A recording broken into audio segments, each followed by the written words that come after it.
42 വർഷങ്ങൾക്ക് മുൻപ് ഞാൻ കണ്ടൊരു സ്വപ്നമാണ്. എൻ്റെ ആദ്യ സിനിമയ്ക്കായി ഞാൻ കണ്ട സ്വപ്നമാണ്. ആ സ്വപ്നം സാക്ഷാത്കരിക്കാൻ എൻ്റെ കൂടെ അന്നുണ്ടായിരുന്നത് രഘുനാഥ് പലേരി എന്ന എൻ്റെ പ്രിയ സുഹൃത്ത് മാത്രമായിരുന്നു. ഞങ്ങൾ ഒരുമിച്ചാണ് ഈ സ്വപ്നം കണ്ടത്, ഈ സ്വപ്നം നെയ്തെടുത്തത്. പക്ഷേ ഞങ്ങൾക്ക് ഇന്നും അജ്ഞാതമായ കാരണങ്ങളാൽ ആ സിനിമ സംഭവിച്ചില്ല. പിന്നീട് 18 വർഷങ്ങൾക്ക് ശേഷം ഞങ്ങളുടെ ആ സ്വപ്നങ്ങൾക്ക് ചിറക് മുളിപ്പിക്കാൻ ഞങ്ങളുടെ കൂടെ കൂടിയാണ്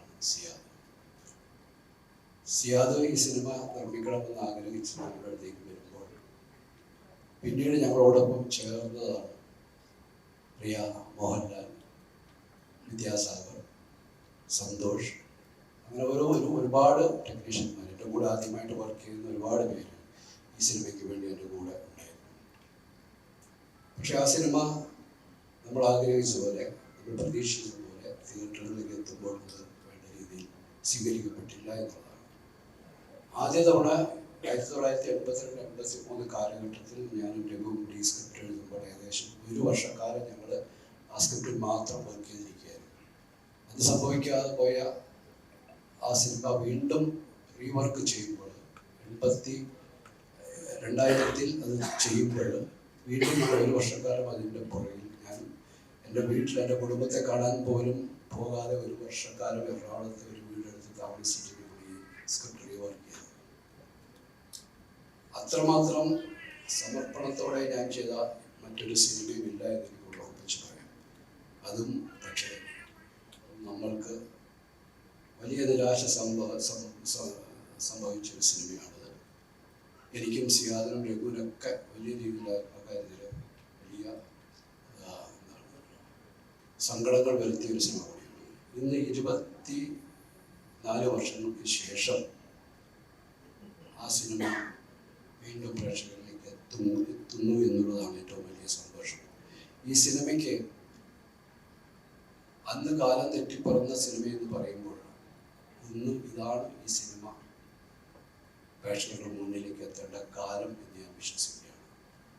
കാരണം 2000-ൽ ഈ സിനിമ ഇറങ്ങിയപ്പോൾ ജനിച്ചിട്ട് പോലും ഇല്ലാത്ത ഒരു തലമുറ ഇന്ന് ഈ സിനിമയെക്കുറിച്ച് സോഷ്യൽ മീഡിയയുടെ ഇടങ്ങളിൽ നടത്തുന്ന അവരുടെ അഭിപ്രായങ്ങൾ, ഈ സിനിമയോടുള്ള അവരുടെ താല്പര്യങ്ങൾ വലിയ ചർച്ചയായി മാറുമ്പോഴാണ് ഒരുപാട് പേര് നമ്മളോട് ആവശ്യപ്പെടുന്നു റീമാസ്റ്റർ ചെയ്ത് റിലീസ് ചെയ്യേണ്ടതുണ്ട്.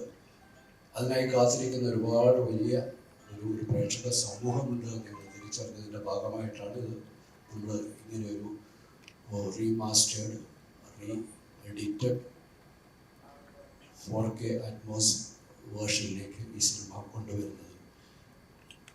ഇതിൻ്റെ പുറകിൽ പ്രവർത്തിച്ചത് സിയാദിൻ്റെ മകളും ഉൾപ്പെടെയുള്ള ബോഡിയിൽ തുടങ്ങിയ കുറച്ച് ചെറുപ്പക്കാരുടെ കഠിനമായ പരിശ്രമമാണ് ഇതിനുള്ളത്.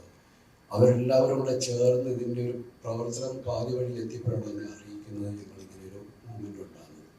ഞാനത് പോയി കണ്ടപ്പോഴാണ് ഞാനാണ് നിർദ്ദേശിച്ചത് ഇത് എഡിറ്റ് ചെയ്തിട്ട് ഇതിൻ്റെ ഒരു പുതിയ വേർഷൻ, നമ്മളിതുവരെ കഴിഞ്ഞ പ്രാവശ്യം ഇതിനു മുമ്പ് റിലീസ് ചെയ്തപ്പോൾ ഉണ്ടായിരുന്ന ആ കണ്ടന്റിൽ നിന്നും കാര്യമായൊരു എഡിറ്റിംഗ് നടത്തിക്കൊണ്ടാണ് ഇന്ന് ഈ വേർഷനിലേക്ക് എത്തുന്നത്. അതിൻ്റെ കൂടെ സഞ്ചരിച്ച ഒരുപാട് പേരുണ്ട്. പുതിയ തലമുറയിലെ ചെറുപ്പക്കാർക്ക് കൂടാതെ തന്നെ ആദ്യകാലത്ത് ഈ സിനിമ ചെയ്യുമ്പോൾ, ആദ്യ തവണ ഈ സിനിമ ചെയ്യുമ്പോൾ എൻ്റെ കൂടെ ഉണ്ടായിരുന്ന 2 പ്രധാനപ്പെട്ട വ്യക്തിത്വങ്ങളെ ഓർക്കാതിരിക്കാൻ കഴിയില്ല. പ്രിയ അഭിനേതാവിൻ്റെ ഏറ്റവും അടുത്ത സുഹൃത്തുക്കളാണ് മുരളിയും ഇതിൻ്റെ സൗണ്ട് മിക്സിംഗ് നടത്തിയ ശ്രീധറും മുരളിയും ഇന്ന് നമ്മളോടൊപ്പം ഇല്ല. ശ്രീധർ AR റഹ്മാൻ്റെ എല്ലാ പാട്ടുകൾക്കും എല്ലാ സിനിമകൾക്കും ഫൈനൽ മിക്സിംഗ് ചെയ്യുന്ന സൗണ്ട് റെക്കോർഡിസ്റ്റായിരുന്നു. അന്ന് അദ്ദേഹം ഒരുമിച്ച് ഇതിൻ്റെ DTS മിക്സിംഗ് ചെയ്യുമ്പോൾ അദ്ദേഹം എൻ്റെ അടുത്ത് പറഞ്ഞത് ഇത്രയും പെർഫെക്റ്റ് ആയിട്ടുള്ള ഒരു ഓഡിയോ ട്രാക്സ് എനിക്ക് ഇതിനു മുമ്പ് കിട്ടിയിട്ടേ ഇല്ല. അതുകൊണ്ട് രാവും പകലും ഉറക്കമൊഴിച്ചിരുന്ന് അദ്ദേഹം ഇതിൻ്റെ മിക്സിംഗ് ചെയ്തു. പക്ഷെ നമ്മളുടെ തിയേറ്ററുകളിൽ അന്ന് എല്ലാ വ്യാപകമായിട്ട് DTS സംവിധാനം ഇല്ലാത്തത് കൊണ്ട് എല്ലാ പ്രേക്ഷകർക്കും അത് അതിൻ്റെ പരിപൂർണമായ ഒരു ആസ്വാദന സാഹചര്യം ഇല്ലാതെ പോയി എന്നുള്ള എന്നുള്ളതാണ് സംഭവിച്ച മറ്റൊരു സങ്കടം. ഇന്ന് പക്ഷേ നമ്മൾ 4K അറ്റ്മോസ് വേർഷനിലേക്ക് എത്തുമ്പോൾ നമുക്ക് ധാരാളം തിയേറ്ററുകളുണ്ട്. അതിന് അത്തരം സാങ്കേതികങ്ങളുള്ള ഒരുപാട് തിയേറ്ററുകളുണ്ട്. നമ്മളിതൊരു വൈഡ് റിലീസിലേക്കല്ല പോകുന്നത്. നമ്മൾ ഇത്തരം സാങ്കേതിക സംവിധാനങ്ങളുള്ള തിയേറ്ററുകളിൽ മാത്രമായിരിക്കും ഇത് റിലീസ് ചെയ്യപ്പെടുക. അതോടൊപ്പം തന്നെ എന്നോടൊപ്പം പ്രവർത്തിച്ച മറ്റ് പ്രിയപ്പെട്ട ആൾക്കാരെല്ലാം, ഭൂമിയെക്കുറിച്ച് പറഞ്ഞു. ഭൂമിനാഥൻ എൻ്റെ സിനിമയുടെ ഏറ്റവും വലിയ ബലമായിട്ട് എനിക്ക് എപ്പോഴും കൂടെ ഉണ്ടായിരുന്നത് ഭൂമിനാഥനാണ്. രഞ്ജിത്ത് പറഞ്ഞത് 100% ശരിയാണ്. ഇത്രമാത്രം താളബോധമുള്ള ഒരു എഡിറ്ററില്ല. ഭൂമി നന്നായിട്ട് മൃദംഗം വായിക്കുന്ന ആളാണ്. അതുകൊണ്ട് തന്നെ താളബോധം അദ്ദേഹത്തിന് ജന്മസിദ്ധമായിട്ടുള്ളതാണ്. ഒപ്പം സന്തോഷ്, രഘു, എല്ലാവരും ഇന്നിവിടെ നമ്മുടെ കൂടെ ഇല്ലാതെ പോയ ആൾ കൂടിയുണ്ട്. അത് ഈ സിനിമയുടെ ഏറ്റവും വലിയ ആത്മാവെന്ന് പറയാവുന്ന, ഇതിൻ്റെ സോളെന്ന് പറയാവുന്ന സംഗീതത്തിൻ്റെ പിന്നണിയിൽ അതിന് കാരണക്കാരനായ പ്രിയ വിദ്യാസാഗർ. സാധാരണ നമ്മളൊരു സിനിമയുടെ പൂർത്തീകരണം, അതിൻ്റെ തിരക്കഥ പൂർത്തീകരിച്ചിട്ടാണ് സംഗീത സംവിധായകനെ കാണുകയും നമ്മൾ ആ കഥ പറയുകയും പാട്ടുകളുടെ സന്ദർഭങ്ങളൊക്കെ വിവരിച്ചു കൊടുക്കുകയും ചെയ്യാറുള്ളത്. പക്ഷേ ഇതിൻ്റെ സ്ക്രിപ്റ്റിൻ്റെ ഫസ്റ്റ് റൈറ്റിംഗ് കഴിഞ്ഞപ്പോൾ ഞാൻ വിദ്യാസാഗറിനെ വിളിക്കുക, അദ്ദേഹം ഇവിടെ വരികയും ഞങ്ങളോടൊപ്പം ഇരുന്ന് കഥ കേട്ട് കഥാസന്ദർഭങ്ങൾ കേട്ട് അദ്ദേഹത്തിൻ്റെയും കൂടെ ഇൻപുട്സ് എല്ലാം കൂടെ സ്വീകരിച്ചുകൊണ്ടാണ് അതിൻ്റെ സെക്കൻഡ് റൈറ്റിങ്ങിലേക്ക് പോകുന്നത്. ഇത് കമ്പോസ് ചെയ്യാൻ വേണ്ടി അദ്ദേഹം ഇവിടെ വന്നപ്പോൾ, ഇവിടെ എറണാകുളത്തൊരു വീട്ടിലാണ് ഞങ്ങൾ താമസിക്കുന്നത്. അന്ന് രാവിലെ ഇവിടെ അദ്ദേഹം എത്തി. എനിക്ക് അന്നും ബോംബെയിലേക്ക് പോകേണ്ട കാര്യമുണ്ടായിരുന്നു. ഞാനും സിയാദും കൂടെ ഈ സിനിമയിലെ അന്ന് ജയപ്രദ ചെയ്ത വേഷത്തിനായിട്ട് ആദ്യമായി നമ്മൾ കണ്ടത് രേഖ എന്ന ഹിന്ദി അഭിനേത്രിയാണ്. അപ്പോൾ അവരുമായിട്ട് അന്നൊരു മീറ്റിംഗ് ഉള്ളത് കൊണ്ട് ഞങ്ങൾക്ക് അന്ന് ഉച്ചയ്ക്ക് ബോംബെയിലേക്ക് പോകേണ്ടതുണ്ട്. വിദ്യാസാഗർ വന്നു കഴിഞ്ഞപ്പോൾ ഞാനൊരു അരമണിക്കൂർ വിദ്യാസാഗർ വേണ്ടിയിരുന്നു സിറ്റുവേഷൻസിനെ കുറിച്ചൊക്കെ നറേറ്റ് ചെയ്ത് ഞാൻ പറഞ്ഞു എനിക്കിങ്ങനെ എയർപോർട്ടിലേക്ക് പോകാൻ സമയമായി. ഞാൻ എൻ്റെ ഡ്രസ്സൊക്കെ പെട്ടിയൊക്കെ പാക്ക് ചെയ്ത് ഞാൻ ഉടനെ തന്നെ പോകുമെന്ന് പറഞ്ഞ് ഞാൻ എൻ്റെ ഒരു മുറിയിലേക്ക് പോയി. നിങ്ങൾ കമ്പോസ് ചെയ്തോളൂ, ഞാൻ നാളെ വരുമ്പോൾ കേൾക്കാമെന്ന് പറഞ്ഞു. ഞാൻ മോളിൽ പോയി എൻ്റെ പെട്ടിയൊക്കെ പാക്ക് ചെയ്ത് ഒരു അരമണിക്കൂറിൽ താഴേക്ക് വരുമ്പോൾ വിദ്യ എൻ്റെ അടുത്ത് പറഞ്ഞു, CBG 1 മിനിറ്റ് ഒരു പാട്ട് ഒരു ട്യൂണായിട്ടുള്ളത് കേട്ടിട്ട് പോയി പറഞ്ഞു. അങ്ങനെ അദ്ദേഹം ഒരു ട്യൂൺ മൂളി. എന്നെ വല്ലാതെ ആകർഷിച്ചു ആ ട്യൂൺ.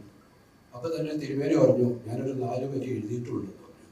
അങ്ങനെ തിരുമേനിയും വിദ്യാസാഗറും കൂടെ ആദ്യത്തെ കമ്പോസ് ചെയ്ത പാട്ടിൻ്റെ ആദ്യത്തെ 4 വരികൾ പാടി കേൾപ്പിച്ചു. അതാണ് കാരണയെ കൈപിടിച്ചാൽ എന്ന പാട്ട്.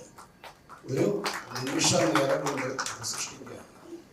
പിന്നീട് എന്തൊരോ മഹാനുഭാവരും എന്ന് പറയുന്ന പാട്ട് വിദ്യാസാഗർ തന്നെ എൻ്റെ അടുത്ത് പറഞ്ഞത് 1 മാസക്കാലം അദ്ദേഹം അതിൻ്റെ നൊട്ടേഷൻസ് എഴുതുവാൻ വേണ്ടി മാത്രം, അതിൻ്റെ കമ്പോസിഷൻ്റെ ഡീറ്റെയിൽഡ് ആയിട്ടുള്ള അതിൻ്റെ എല്ലാ പണികളും എടുക്കാൻ അദ്ദേഹത്തിന് 1 മാസത്തോളം വേണ്ടി. അതിനുശേഷമാണ് റെക്കോർഡിങ്ങിലേക്ക് പോയത്. അങ്ങനെ സംഗീതത്തിൻ്റെ ഏറ്റവും ഈ സിനിമ സംഗീതത്തിൻ്റെ ആത്മാവ് പൂർണ്ണമായിട്ട് നിറഞ്ഞു നിൽക്കുന്ന ഒരു കഥയാണ്, ഒരു സിനിമയാണിത്. അത് സാധ്യമായത് വിദ്യാസാഗർ എന്ന് പറയുന്ന മാന്ത്രികനായ സംഗീതത്തിലൂടെയാണ്. അതിന് ഏറ്റവും ഉചിതമായ വരികൾ എഴുതുന്ന പ്രിയ തിരുമേനിയാണ്. എല്ലാവരെയും സ്നേഹത്തോടെ ഞാൻ ഈ അവസരത്തിൽ ഓർക്കുകയാണ്. ഒപ്പം ഈ സിനിമയെ ഒരു വലിയ ഒരു പ്രോജക്റ്റാക്കി മാറ്റാൻ കാരണം മോഹൻലാൽ എന്ന് പറയുന്ന മലയാളത്തിൻ്റെ ഏറ്റവും പ്രിയപ്പെട്ട അഭിനേതാവാണ്. അദ്ദേഹത്തിൻ്റെ സാന്നിധ്യം തന്നെയാണ് ഈ സിനിമയുടെ ഏറ്റവും വലിയ ശക്തിയും ബലവുമായി തീർന്നത്. വീണ്ടും ഈ 24 വർഷങ്ങൾക്ക് ശേഷം ഈ പുതിയ വേർഷൻ്റെ ട്രെയിലർ ലോഞ്ചിനായിട്ട് അദ്ദേഹം നമ്മളോടൊപ്പം ഇവിടെ എത്തിയത് അദ്ദേഹത്തോടുള്ള എൻ്റെ സ്നേഹവും നന്ദിയും അറിയിക്കുന്നു.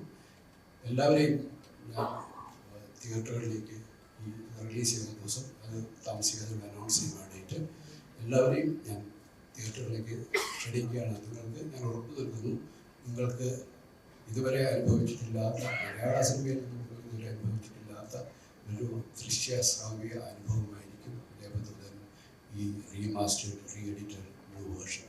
എല്ലാവർക്കും എൻ്റെ സ്നേഹം.